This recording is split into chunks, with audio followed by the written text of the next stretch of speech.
नमस्कार मित्रों, आप सभी का कुछ बातें बातें में स्वागत है दोस्तों। दोस्तों, आरएसएस वाले की इतनी हिम्मत हो गई है, हाँ, कि वो मुस्लिम लड़कियों का संबंध जो है हिंदू लड़के से कराने लगे हैं। ये ऐसा कहना है दोस्तों मौलाना तौकीर रजा का। आप ये पूछेंगे भाई ये कौन सी चिड़िया का नाम है, कौन सा मौलाना है, हर दूसरे दिन एक नया मौलाना आ जाता है। तो दोस्तों, ये एक ऐसे मौलाना है जिसे कि एक यूपी के एक सेशन कोर्ट ने उन्हें कहा है कि भाई ये 2010 यूपी में काफी बड़े स्तर पे दंगे हुए थे।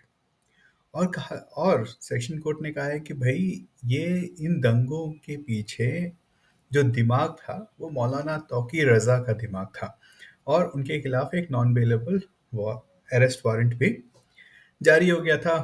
और पता है ये भाग भी गए थे, कुछ दिनों के लिए अंडरग्राउंड हो गए थे, तो पुलिस वाले पकड़ लेते, बाबा की पुलिस कहाँ छोड़ने वाली है ऐसा मौका। और फिर उन्होंने जो है वो सुप्रीम कोर्ट गए। और सुप्रीम कोर्ट ने कहा कि भाई ऐसे कैसे कर सकते हो यार, इसको लगाओ, थाम्बो थाम्बो। तो उन्होंने थाम्बा है। तो नॉन बेलेबल अरेस्ट वारंट जो है उसको अभी सस्पेंड, मतलब ठंडे बस्ते में है।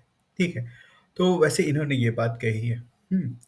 तो जहां तक आरएसएस की बात है ना दोस्तों, इस बात को ना मानने से आई थिंक मुझे नहीं लगता है कि आरएसएस जो है इन चीजों में घुसने वाली है।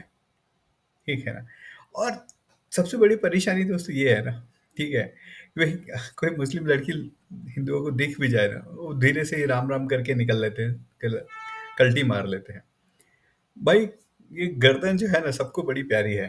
ठीक है ना। पता चला सर तन से जुदा। और अक्सर आप देखते रहते होंगे कि देश के अलग अलग हिस्सों से आपको दिखाई पड़ता होगा कि भाई किस तरह से हिंदुओं की पिटाई हो जाती है अच्छे से। इवन वो लिफ्ट देने भी कहीं लेके जा रहा हो, लिफ्ट भी दे रहा हो, तो भाई उसके गर्दन को लिफ्ट कर दिया जाता है। तो इस तरह से होता है। तो भाई आरएसएस इसमें तो घुसने वाला नहीं है, और ना ही हिंदू नौजवान जो है कहीं से इसमें जो है वो इंटरेस्टेड है। ठीक है।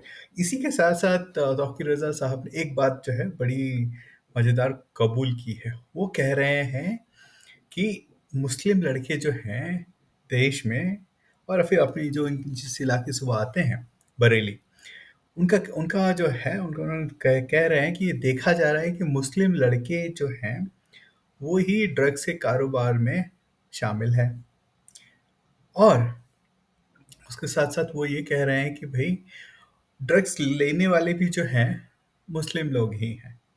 तो वो उसकी एक परेशानी बता रहे हैं। और उससे आगे बढ़कर ये कहते हैं कि भाई लेकिन ये जो परेशान ये ड्रग्स वाला जो मामला है, वो ये कह रहे हैं कि भाई हिंदू जो मोहल्ले हैं उनमें ये ड्रग्स का जो मामला है वो दिख नहीं रहा है, वो कहीं से भी नहीं दिख रहा है, कोई भी परेशानी नहीं। हिंदू वाले जो बच्चे हैं बड़े ही सही हैं। और इसी के साथ साथ उनकी जो कॉन्स्पिरेसी थ्योरी है, साजिश की थ्योरी है, वो आ गई है। वो कह रहे हैं कि भाई अगर ये आरएसएस की साजिश है, आरएसएस फंडिंग कर रहा है, एक तरफ तो हिंदू लड़कों का जो है संबंध जो है क्या हिंदू मुस्लिम लड़कियों से करा रहा है, दूसरा है कि कैसे भी करके ये मुस्लिम लड़के जो हैं उनको ड्रग्स धंधे में लेके जा रहा है। और जो ड्रग्स बेचे भी जा रहे हैं वो मुस्लिम ही ले रहे हैं। तो उनका कहना है कि देर रात रात तक जो है मुस्लिम लड़के जो हैं चौराहों पर बैठकर अपने क्या बोलते हैं गटर, क्या बोलते हैं गटर नहीं, क्या मटर, या मटर गश्ती कर रहे हैं। और वो कह रहे हैं कि भाई लोगों को तो लगता है कि भाई हमारे बच्चे जो हैं चौराहे पे बैठ के आराम से पबजी खेल रहे हैं, लेकिन ये तो भाई ड्रग्स ले रहे होते हैं। तो ये उन्होंने कहा है।